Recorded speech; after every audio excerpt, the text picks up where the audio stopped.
Assalamualaikum warahmatullahi wabarakatuh. Masih di 97 FM Suji Radio dan tentunya masih bersama saya Melinda. Dalam program kali ini tentunya kita sudah mengundang narasumber di talkshow kita pada pagi menjelang siang kali ini yang sangat cantik dari Dinas PUPR Kabupaten Mesuji. Dan beliau merupakan Kepala Bidang Sanitasi dan Air Minum Kabupaten Mesuji. Ayo kita langsung aja perkenalan dengan narasumber kita di pagi hari ini, Sobat Mesuji. Tapi sebelumnya, untuk kamu yang ingin mendengarkan secara streaming 97 FM Mesuji Radio dan khususnya pada talkshow di pagi menjelang siang kali ini, kamu bisa download aplikasi Jogja Streamer di Play Store ataupun App Store, dan kamu bisa mendengarkan secara streaming 97 FM Mesuji Radio selama masih terkoneksi dengan jaringan internet. Dan juga kita sudah live streaming di Facebook Mesuji Radio, cek sekarang juga. Langsung aja kita perkenalan dengan narasumber kita di pagi menjelang siang kali ini.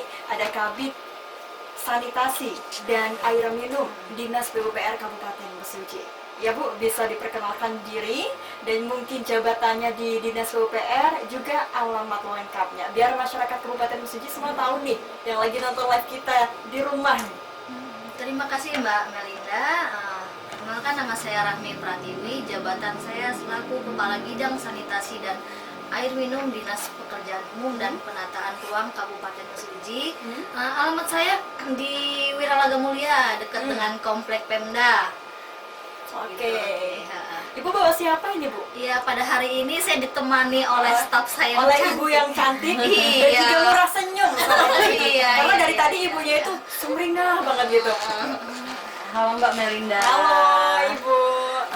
Perkenalkan, nama saya Radika Dewi. Kebetulan saya beralamatkan sama dengan Ibu Kabid karena saya selalu mendampingi dia. Jadi saya beralamat dengan di Wiralaga. Di Wiralaga Mulia. Sama. Tapi nama aslinya Ibu Rani gimana? Saya dari Bandar Lampung, kebetulan dari Wehalim. Oh, dari Wai Halim Bandar Lampung. Kalau Wai Halim itu terkenal sama apa ya, Bu ya? Dengan sekolahnya, jajanan SD banyak. Suka jajan berarti. Suka jajan. Oke. Bu Rahmi ya nama. Iya, Tiwi panggilannya. Bu Tiwi. Kalau di Pemda jarang Gak ada yang kenal ya? Rahmi. Gak ada yang kenal gitu. Padahal nama lengkapnya Rahmi Pratiwi, tapi Iya. biasa disapa Ibu Tiwi. Ya, Iya. Ibu Tiwi. Tema kita kali ini yaitu strategi peningkatan layanan akses sanitasi dan air minum di Kabupaten Mesuji. Kalau kita semua tahu, strategi itu merupakan ilmu ataupun cara yang tepat. Nah, cara yang tepat dalam meningkatkan layanan akses sanitasi dan juga air minum. Tapi kalau misalnya masyarakat Mesuji semua di rumah boleh tahu nih Bu, sanitasi ataupun pengertian dan juga penjelasan dari sanitasi sendiri itu apa sih Bu? Sanitasi itu merupakan perilaku, pola hidup yang sehat gitu loh. Jadi pelayanan sanitasi itu yang seperti apa? Upaya penyehatan lingkungan supaya lingkungannya menjadi sehat. Oke. Ya. Berarti kalau misalnya mencegah dari timbulnya penyakit datang, ini bekerja sama juga dengan para stakeholder. Iya, kita berkolaborasi dengan dinas kesehatan maupun dengan lingkungan hidup, karena kita juga kan untuk sanitasi di sini luas ya, tidak hanya yang air limbah domestik saja, tapi terkait juga dengan persampahan. Jadi mau nggak mau memang kita berkolaborasi dengan beberapa stakeholder lain, termasuk dengan dinas kesehatan ya, Salah dinas satunya lingkungan hidup. dinas kesehatan dan juga dinas lingkungan hidup. Lalu apa saja Bu sebenarnya tugas dari bidang sanitasi dan juga air minum di Dinas PUPR Kabupaten Mesuji ini? Iya, jadi bidang sanitasi dan air minum itu merupakan salah satu di Dinas PU itu ada banyak bidang. Salah satunya bidang sanitasi dan air minum. Kita merujuk kepada Pergub SOTK tentang Dinas PUPR. Nah, untuk tugas bidang sanitasi ini antara lain yaitu menyusun kebijakan teknis, merencanakan program kegiatan terkait dengan pengembangan sistem air minum, sistem pengolahan air limbah maupun dengan sistem pengolahan persampahan, dan juga menyusun regulasi dalam penyelenggaraan sanitasi dan air minum di Kabupaten Mesuji. Gitu. Oke, jadi yang dimaksud dengan pengelolaan air limbah tadi sempat disebutkan oleh Bu Tiwi. Iya. Kita semua di Dinas PUPR khususnya di bidang sanitasi dan juga air minum ini mengolah limbah. Iya. Nah, itu bagaimana cara pengolahannya Bu? Nah, limbah yang dimaksud di sini adalah limbah domestik rumah tangga. Limbah domestik ini contohnya? segala macam yang berasal dari mandi cuci kakus. Ada limbah padat, Dari ada MCK limbah ya, Bu? cair. Oke. Nah, kalau limbah padat yang kita tahu sendiri seperti tinja itu. Nah, kalau limbah cairnya seperti bekas buangan dari kita mencuci piring maupun dari air dari kamar mandinya itu sendiri. Nah, lalu bagaimana proses pengolahannya, Bu? Itu kan limbah domestik itu bisa kita ketahui bersama ya, sahabat Mesuji di rumah, bahwa limbah domestik merupakan sebuah kotoran yang dihasilkan dari kamar mandi lah ya, Bu. Pokoknya MCK dari jamban gitu. Lalu bagaimana proses pengolahannya, Bu? Nah, yang menjadi tugas kami ini kan ada sistem pengolahan air limbah supaya air limbah buangan ke masyarakatnya itu menjadi air yang bersih dan menjadi air yang aman. Oke. Nah, itu seperti dengan tangki bioseptiknya, kita ada kegiatan pada tahun ini untuk pengolahan air limbah, yaitu pembuatan tangki septik skala individual. Jadi satu rumah itu memang kita buat satu bilik kamar mandi berikut dengan tangki bioseptiknya. Tapi tangki septik tank sendiri yang seperti kita ketahui itu kita tahun ini kita tidak lagi menggunakan yang konvensional. Jadi maksudnya Kalau bagaimana, Bu? konvensional itu kan dari dinding bata dibuat sekat-sekat gitu kan. Kalau untuk yang tahun ini kita menggunakan bioseptik. Bioseptik itu merupakan tangki fabrikasi yang terbuat dari polietilen yang ramah lingkungan, dan di dalam tangki septik itu ada sekat-sekat untuk penyaringan air limbahnya yang dilengkapi dengan ada biobol, ada untuk penghancur bakteri. Itu ada 5 kali penyaringan sehingga pada saat nanti hasil air yang keluar dari pengolahan itu menjadi air yang aman bagi lingkungan. Nah, itu sudah produk yang kita gunakan itu sudah tersertifikasi oleh Litbang PUPR. Jadi memang aman gitu loh. Jadi benar-benar air yang telah diolah di dalam tangki bioseptik itu menjadi air yang ramah lingkungan.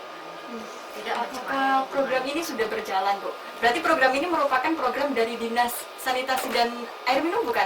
Iya, benar, dari bidang sanitasi dan air minum. Iya, maaf, dari bidang. Oke, Dinas dari Pekerjaan Umum dan Penataan Ruang. dan ini namanya programnya apa berarti, Bu? Kalau nama programnya itu kita program pengelolaan dan pengembangan sistem air limbah. Oh, berarti program ini juga udah berjalan ya, Bu ya? Tahun ini karena ini sebelumnya, tahun-tahun sebelumnya kita sistemnya sistem komunal. Jadi beberapa rumah itu tangki septic tanknya kita buat jadi satu titik. Nah, itu setelah kita lakukan evaluasi, lebih efektif kita membuat per individu. Jadi satu rumah kita buat satu bilik kamar mandi berikut dengan septic tanknya. Itu untuk tahun ini sekitar kurang lebih ada 450 target kita. Oh, target yang akan kita kerjakan di tahun ini. Nah, dan sekarang sudah mulai berjalan belum, Bu? sekarang sudah tanda tangan kontrak, ini sudah mulai berjalan untuk pembangunan bilik kamar mandinya dulu. Berarti belum ada capaian ya, Bu ya? Belum ada Tapi capaian. sasaran memang banyak ya, Bu ya? Sasaran memang Oke. banyak kita ini. Semoga segera terrealisasikan, dan ini merupakan program unggulan ya, Bu? Iya. Dari bidang sanitasi dan juga air minum Dinas PUPR Kabupaten Mesuji. Nah, pertanyaan saya selanjutnya nih, Bu. Apa saja ruang lingkup penanganan sanitasi dan juga air minum pada Dinas PUPR? Iya, seperti yang saya sampaikan tadi kan. Jadi ruang lingkup kita ini Luas. mencakup 3 indikator. Yang pertama sistem penyediaan air minum, yang kedua sistem pengolahan air limbah, dan yang satu lagi nih, yang masih banyak PR-nya, sistem pengolahan persampahan gitu loh. Nah, kalau untuk sistem penyediaan air minum itu seperti apa? Sistem penyediaan air minum itu merupakan suatu sistem pengolahan air minum dari sumber airnya didistribusikan melalui intake unit pengelolaan air minum, kemudian unit distribusi layanan perpipaan kepada masyarakat. Itu untuk yang sistem penyediaan air minum. Nah, kemudian indikator yang kedua yaitu sistem pengolahan air limbah domestik. Nah, sistem pengolahan air limbah domestik ini merupakan suatu sistem pengolahan air limbah domestik menjadi air yang aman dan bersih sehingga air yang keluar ke dalam lingkungan itu merupakan air yang tidak mencemari lingkungan. Oke, oh, jadi Gitu. ramah lingkungan ya Bu Ramah ya. lingkungan, begitu. Dari yang seharusnya itu benar-benar kotor dan ya. gak ramah lingkungan. Kita tahu sendiri Mbak Tinja itu bakterinya berapa banyak Pasti. kan. Nah itu kalau sampai pengolahannya tidak tepat Nah. gitu kan, itu bisa mencemari lingkungan. Apalagi antara septic tank dengan sumur itu kan harus ada jarak minimal tuh. Kalau terlalu deket, limbahnya ini tinjanya tidak terkelola dengan baik, bisa meresap ke dalam sumur Iya. air minum kita, diminum sama masyarakat. Mungkin dampaknya dalam jangka pendek belum terasa kan ini, tapi kalau secara terus menerus masyarakat mengkonsumsi air yang tercemari oleh bakteri, kan itu juga nggak baik bagi kesehatan gitu. Kalau misalnya air limbahnya berpengaruh nggak sih Bu sama warna air? Ya berpengaruh juga. berpengaruh juga gitu. Nah kalau misalnya warna air yang agak kecoklatan atau kekuningan itu biasanya bisa dari faktor limbah tersebut enggak Bu? Bisa juga. Dia karena kalau untuk yang air limbah ini kan air minum atau air limbah ini Mbak, kalau air minum kita memang kondisi Air, kita misalnya nih air sumur. air sumur Gitu. nah, Limbah kan biasanya dia bisa meresap kan Bu ke bawah. Iya. Nah itu dia berdampak pada air sumur kita enggak? bisa jadi Mbak, tapi perlu diketahui untuk di Kabupaten Mesuji ini yang mayoritas kondisi ininya memang kita tanah gambut, tanah rawa, apalagi untuk daerah Mesuji Timur, Mesuji sana sulit untuk mendapatkan akses air bersih gitu. Kita buat sumur bor aja airnya air yang Iya. kuning gitu kan, memang air gambut ciri khasnya begitu. Nah itu yang menjadi PR kita, bagaimana mengolah air gambut ini menjadi air yang layak untuk diminum. Iya. Jadi walaupun warnanya coklat atau kuningan, tapi Iya. memang di dalamnya Iya. pas untuk diminum dan Iya. dalam artian tidak kotor ya Bu ya. Iya. Karena kadang putih itu belum tentu bersih. Iya benar. Nah pertanyaan saya selanjutnya, tadi program yang sudah Ibu jelaskan merupakan salah satu program unggulan yang ada di bidang sanitasi dan juga air minum. Ada lagi nggak Bu program-program unggulan yang lain gitu di bidang ini selain itu tadi yang sudah disebutkan? Kita juga ada, ini baru tahun ini juga dibangun, ini terkait dengan sistem pengolahan persampahan. Oh sampah ya? Sampah, ini masalah Kalau tadi- sampah itu tadi juga poin kita- merupakan salah satu tupoksi di bidang Oke. kami gitu kan. Kalau tadi poin kita tentang tangki Limbah domestik, limbah tangki domestik, septic, dengan tangki septic gitu. tangki Sekarang septic. kita membahas tentang pengolahan sampah gitu. Pengelolaan persampahan. Oke. Ini memang program yang baru juga di Mesuji, baru tahun ini dibentuk. Seperti kita ketahui, kita punya tempat pembuangan akhir sampah itu letaknya di Margo Rahayu. Nah, tapi kan letaknya ini terlalu jauh nih sama penduduk, gimana yang di RJU di Iya. Mesuji Timur. Terlalu jauh kalau mau pembuangan sampahnya itu harus di Margo Rahayu, di Simpang Pematang. Nah, salah satunya yaitu kita membuat TPS 3R. TPS 3R ini singkatan atau bagaimana Bu? Singkatan Mbak, singkatan. Jadi TPS 3R itu merupakan tempat pengolahan sampah secara reduce, reuse, dan recycle. Oh, jadi 3R ini bahasa Inggris. Bahasa saya Inggris, bilang. Mbak. Yang artinya apa nih Bu? Biasanya masyarakat Mesuji kan 3R, aduh ridus apa? Iya. Jadi artinya ini sebenarnya apa Bu kalau dalam bahasa Indonesia? Kalau reduce itu artinya itu Mbak, kita itu menggunakan kembali reuse ya. Kita reuse dulu yang pertama. Reuse menggunakan kembali sampah yang masih digunakan, masih bisa berfungsi. Oh, atau daur ulang berarti ya Bu? Daur ulang, iya. Oke, mendaur Terus ulang. kalau reduce berarti mengurangi segala sesuatu yang mengakibatkan sampah. Misalnya mungkin saat ini udah banyak kita kalau belanja, kalau di kota besar ya, kalau kita belanja di Indomaret, Alfamart itu udah nggak dikasih plastik lagi, kita harus Iya. bawa plastik sendiri gitu. Nah itu udah merupakan salah satu langkah untuk mengurangi sampah. Sampah plastik. Yang terakhir yaitu recycle. Recycle itu mengolah kembali, mendaur ulang sampah menjadi barang atau produk yang bermanfaat. Oke. Tapi kalau misalnya sampah itu kan ada dua jenis nih Bu, Ya. organik dan non organik. Itu Ah. pengolahannya jelas berbeda ya Bu ya? Berbeda. Oke. Jadi memang nanti TPS 3R ini Mbak, ini kalau kita kan membangun sarana dan prasarananya. Jadi nanti kita buat semacam bangunan, hanggar lah, kalau kita hanggar untuk menampung sampah-sampah dari masyarakat.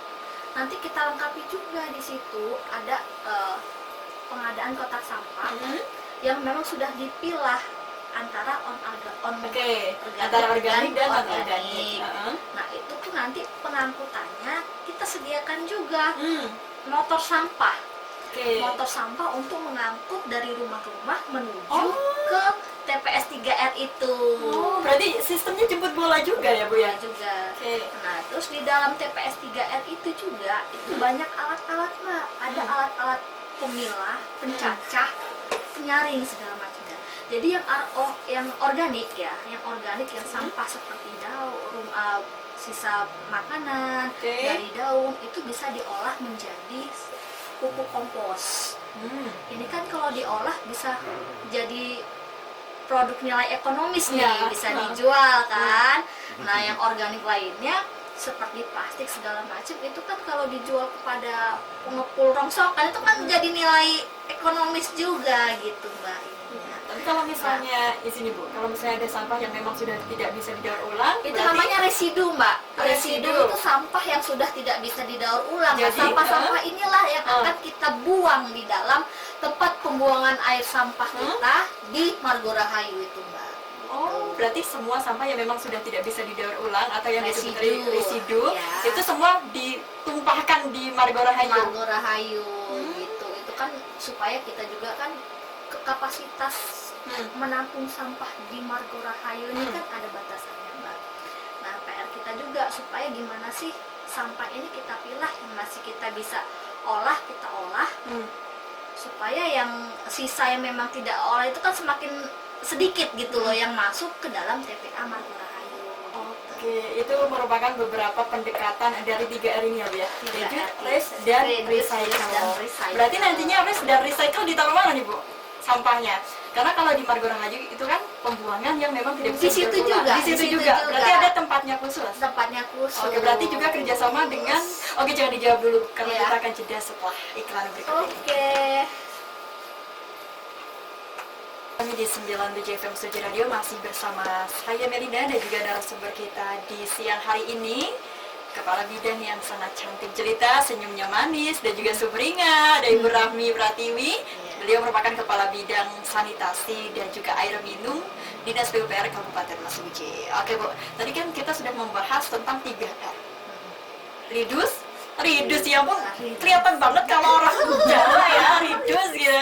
Apa aja nih Bu 3R? Reuse, dan recycle. Nah, tadi kan udah dijelaskan juga dengan Ibu Tiwi apa sebenarnya pengertian dari 3R tersebut. Nah, salah satunya melalui pendekatan 3R kita menjemput bola ataupun mengambil sampah di setiap rumah warga. Dan nantinya juga disetorkan di tempat penampungan sampah, yaitu di Margo Rahayu. Nah, Itu Margo Rahayu tempat akhirnya tempat Mbak. akhirnya. Emang berapa proses Bu setelah dijemput bola?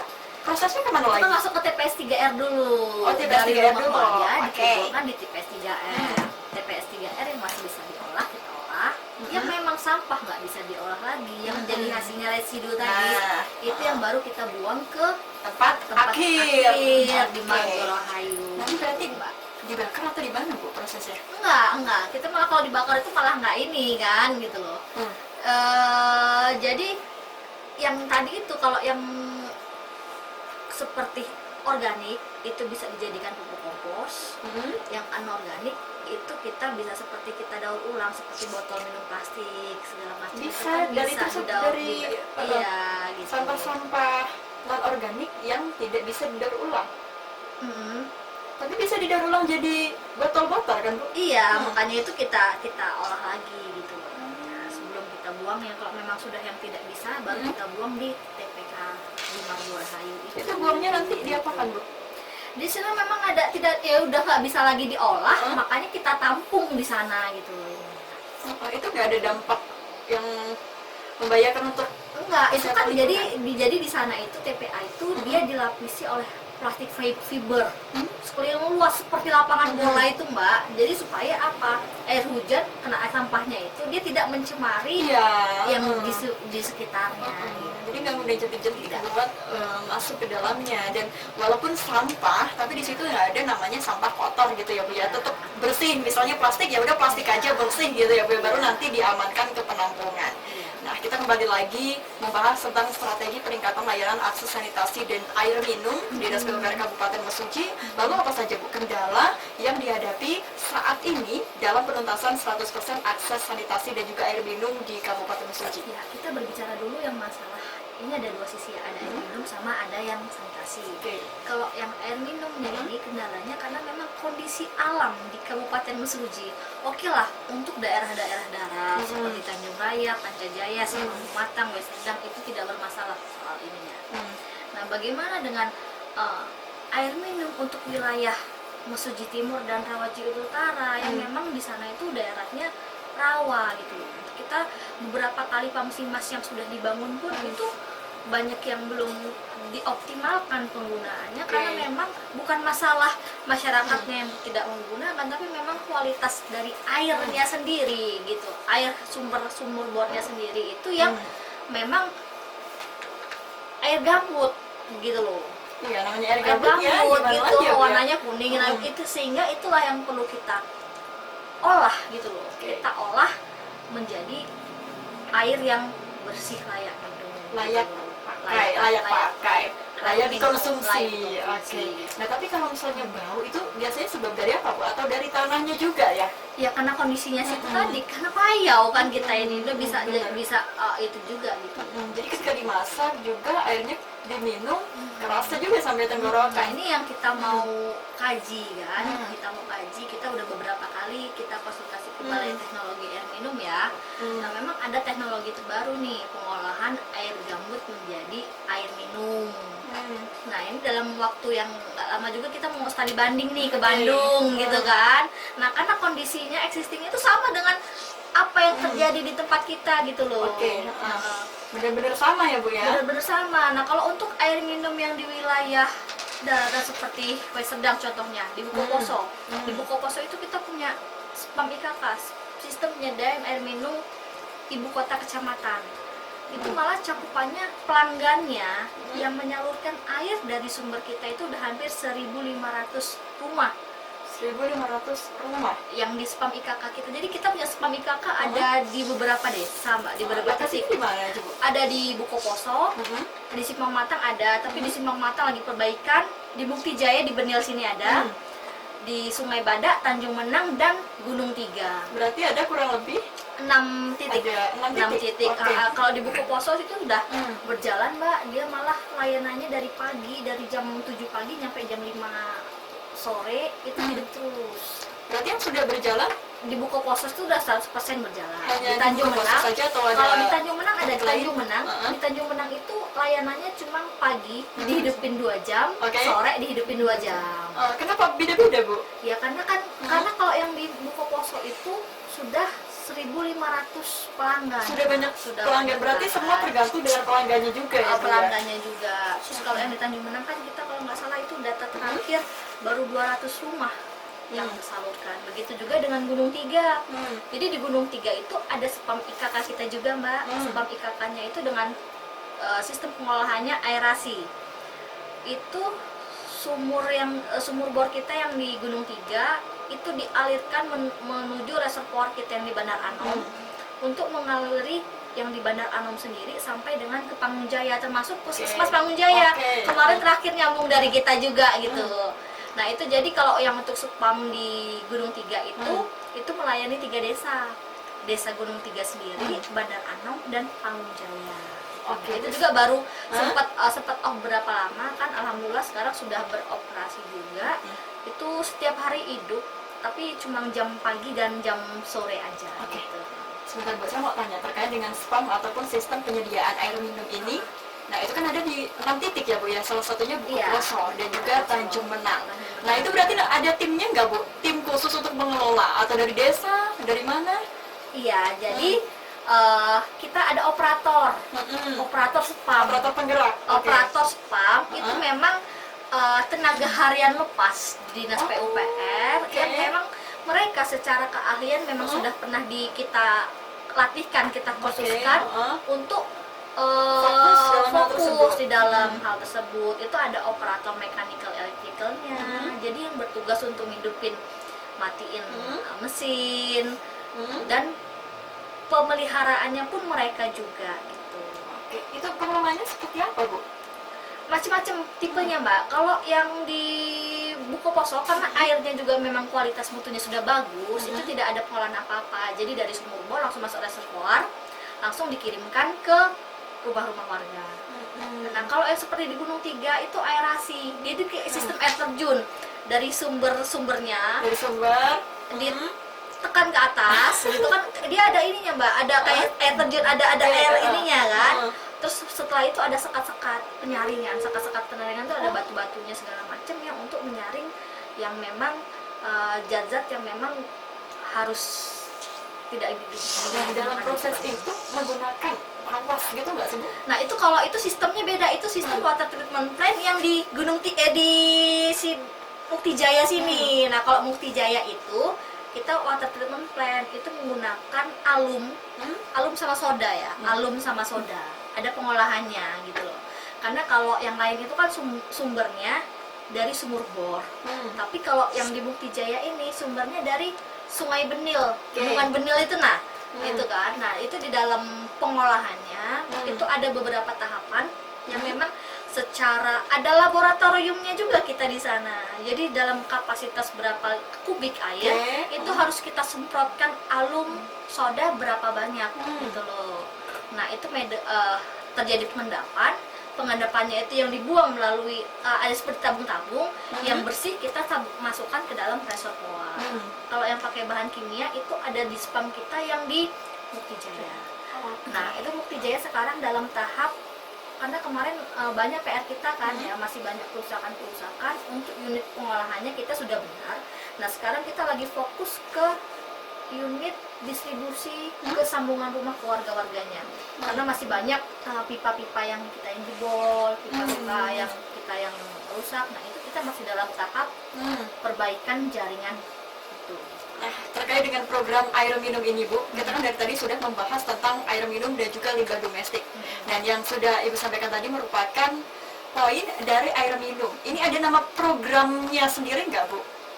Programnya kita dalam pengelolaan air minum ini, sistem pengolahan air limbah, sistem pengolahan air minum nama programnya. nama ini programnya ya, sistem spam itulah pengelolaan air minum gitu, spam ya, sistem penyediaan air minum.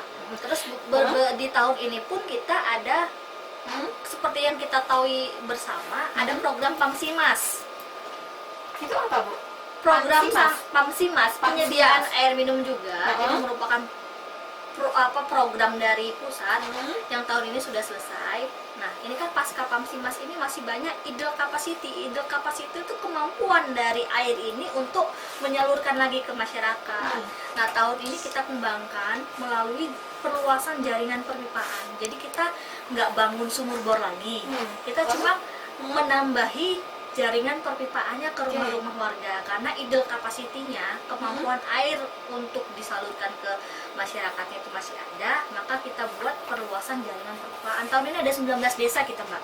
Oh, berarti sudah dieksekusi ya, Bu ya? Iya, tahun ini sudah 19 desa. Itu ada di 5 kecamatan kecuali kecamatan Rawajitu Utara sama Musuji.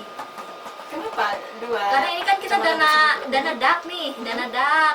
Jadi memang keterbatasan, sebenarnya semua desa yang memang pasca Pamsimas itu yang masih berjalan kita usulkan semua, tapi karena keterbatasan dana dak kita kan, jadi hanya 19 desa yang disetujui dari pusat gitu.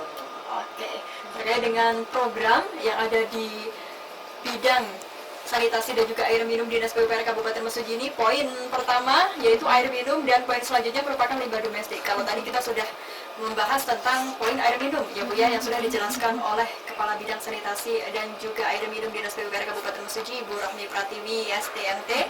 Beliau sudah menjelaskan bahwa terkait dengan program unggulan ini yaitu namanya pengelolaan SPAM atau sistem penyediaan air minum, dan ini tentunya kita mempunyai tim dari tenaga harian lepas yang memang sudah digembleng untuk fokus terhadap program tersebut. Nah, lalu kita kembali lagi ke 3R tadi, Bu. Nah, untuk 3R apakah ada stakeholdernya juga dari THL atau bagaimana? Jadi Mbak, semua kegiatan yang ada di bidang saya ini, pelaksanaan program dan kegiatannya itu swakelola Mbak, dengan melibatkan dari masyarakat. Oh, masyarakat. Dari Oke. masyarakat. Jadi setiap desa penerima bantuan ini itu membuat kelompok swadaya masyarakat. Nah, kelompok swadaya masyarakat itu yang akan melaksanakan program ini, Mbak. Gitu. Itu juga sebagai bentuk strategi kita sih, gimana meningkatkan kesadaran masyarakat pentingnya sanitasi yang baik di kehidupan mereka sehari-hari. Oke, itu tadi merupakan penjelasan dari poin air minum dan juga limbah domestik yang sudah dijelaskan oleh Ibu Kepala Bidang Sanitasi dan juga Air Minum Dinas PUPR Kabupaten Mesuji.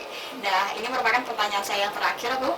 Duh, sedih banget gak sih kita udah mau pisah gitu kan, kita udah ngobrol-ngobrol lagi di talkshow ini. Ini pertanyaan saya yang terakhir, Ibu, apa kira-kira pesan dan juga kesan terkait program ini dari Ibu Rahmi Pratiwi untuk seluruh masyarakat khususnya yang ada di Kabupaten Mesuji? Ini pesannya, Mbak, ini karena program kita ini kan berbasis masyarakat nih, jadi harus juga ada keterlibatan masyarakat. Kalau untuk yang air limbah, yang pembuatan tangki septik individual tadi, Mbak, ini khususnya kepada pemerintah desa sih. Jika memang ada warganya yang kondisi kamar mandi MCK-nya belum layak, itu bisa mengusulkan kepada kami gitu loh. Mengusulkan kepada kami, tapi minimal satu desa 50 kakak, karena memang ketentuannya sudah dari pusat begitu. Harus satu desa bisa mengusul lebih boleh, kurang jangan gitu. Itu didata aja kira-kira berapa banyak sih rumah warga yang MCK-nya belum layak. Nah, itu bisa diusulkan melalui kami buat proposal, karena ini udah mulai untuk kami pengajuan di tahun 2003, Mbak. Untuk tank air limbah sendiri ini, kalau nggak salah sudah ada 22 desa. Jadi cara pengajuannya kirim proposal ke dinas terkait ya, ke dinas. dan itu yang mengirim proposal dari desa, dari oke. pemerintah desanya, tanda tangan Pak Kades, itu bisa disampaikan ke dinas PU gitu. Tahun ini kita ada 8 desa sih kalau yang sanitasi. Nah, tahun depan itu ini usulannya masuk aja udah 22 desa yang masuk kan gitu loh. Berikut dalam usulan itu langsung disertakan juga penerima manfaatnya itu berapa banyak, by name by address. Jadi namanya atas si A, si B segala macam itu sudah harus jelas tertera semua. Bu, apakah hal ini sudah diketahui oleh pihak desa di seluruh desa yang ada di Mesuji? Pada saat musrenbang itu sudah pernah kita sampaikan juga. Sudah pernah disosialisasikan. Sudah pernah kita sampaikan juga. Nah, di sini juga mumpung ada momen nih kan, kita ingatkan kembali nih pemerintah desa yang memang kira-kira, tapi yang benar-benar yang kurang layak ya, yang diusulkan ke kami itu bisa kita membuat proposal. Oke, bisa pengajuan ya, Bu, di Dinas PUPR Kabupaten Mesuji. Oke, dan ini penting banget sih sebenarnya, karena kita juga tentunya harus peduli dengan kebersihan gitu kan. Para desa juga harus memperhatikan warganya, agar siapa tahu nanti ada jamban yang memang benar-benar tidak sehat, bisa diusulkan dengan mengajukan proposal ke Dinas PUPR Kabupaten Mesuji. Nah, itu pesan dari Bu Tiwi. Kalau kesannya? Kesannya sejauh ini sih ya, untuk sanitasi dan air minum di Kabupaten Mesuji ini, masyarakatnya juga turut aktif, Mbak. Maksudnya dalam beberapa bangunan-bangunan yang sudah kita bangun, itu mereka memang merasa, karena kita dari awal proses pembangunannya itu melibatkan mereka. Jadi dalam operasional pemeliharaannya juga mereka merasa itu hak mereka, itu milik mereka. Jadi mereka benar-benar menjaga dan memanfaatkannya secara baik. Oke, itu kesan dari Ibu Tiwi. Nah, sudah jelas ya sahabat Mesuji bahwasanya mengenai tema kita pada hari ini, yaitu strategi peningkatan layanan akses sanitasi dan juga air minum Dinas PUPR Kabupaten Mesuji. Ada 2 poin, yaitu air minum dan juga limbah domestik. Seperti yang sudah kita ketahui bersama tadi, bahwa untuk pengolahan sampah sudah ada tempatnya sendiri ya, Bu ya. Ada 3R, yaitu reduce, risk, dan juga recycle, di mana sampah nantinya dapat didaur ulang yang ada di desa Margo Rahayu. Dan untuk air minum tentunya kita sudah menyediakan pos-pos tertentu ya, Bu ya. Dan ada 6 titik yang ada di Kabupaten Mesuji di beberapa desa ya, Bu ya. Oke, dan tentunya ada tim dari tenaga harian lepas dari pihak PUPR juga yang sudah stay di sana. Dan untuk sahabat Mesuji semua yang tadi ya, Bu, kita sudah membahas yang terakhir, apabila ingin mengajukan seperti salah satu contoh mengurangi limbah domestik, yaitu dengan mengadakan jamban sehat di beberapa rumah warga, bisa banget nih ya perangkat desa, pihak desa untuk mengajukan proposal Tapi minimal 50 kakak ya Bu, 50 kepala keluarga baru nanti bisa dibuatkan proposal dan diajukan ke Dinas PUPR Kabupaten Mesuji untuk proses pergantian jamban ya Bu. Iya. Jadi dari jamban yang tidak layak, ini benar-benar tidak layak ya sahabat Mesuji, artinya bisa nanti diubah menjadi jamban yang memang sehat. Peduli dengan kesehatan kita bersama, dan talkshow ini semoga bermanfaat untuk kita semua. Saya Melinda selaku host dan juga Ibu Rami Pratiwi selaku Kepala Bidang Sanitasi dan juga Air Minum Dinas PUPR Kabupaten Mesuji pamit undur diri.